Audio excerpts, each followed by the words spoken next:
Now, we cannot work to earn our salvation. Definitely, we know that, right? Ephesians says clearly we are saved by grace through faith, not by works, so that no one may boast. Salvation is an eternal gift from God. Now, but Jesus says, right, this is the work of God. That means this is what God requires of us, okay? That you believe in him whom he has sent. Now, this means that belief is never a passive mental activity. The word belief in the Gospel of John is repeated about 96 times, and it is always in the verb form. Okay, you know that some words can be in verb or adjectives or noun, but in John, the word believe is always a verb. This means that to believe is an action.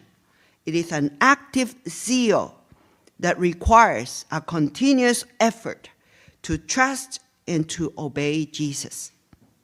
But what does true belief entail? So only in this chapter, Jesus gives us 4 different words to describe belief, or actually 5, sorry.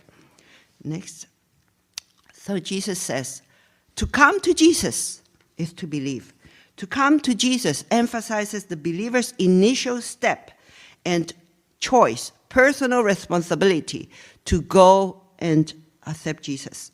Second is to look at him. And now this word has to do with Jesus' words to Nicodemus. When you see the serpent raised up on the pole, right? You believe and then you have eternal life. It talks about Jesus' death on the cross. Now, to abide in him, Jesus says, emphasizes the continuing trusting and obedience of Jesus. Remember the image? Jesus says, I'm the true vine, and you are the branches. You have to remain in me. Apart from me, you can do nothing, right? And then Jesus says to feed on him. Now, to feed on him, that means that he's the bread that nurtures us. And more explicitly, he would say, you need to eat my flesh and drink my blood. Wow, that would sound horrible to the Jews, you know? It was forbidden to drink blood, never mind human blood. That would be cannibalism. But Jesus was not talking about cannibalism. It was a metaphor. So eating and drinking is a metaphor for appropriating Jesus' teachings to make it your own.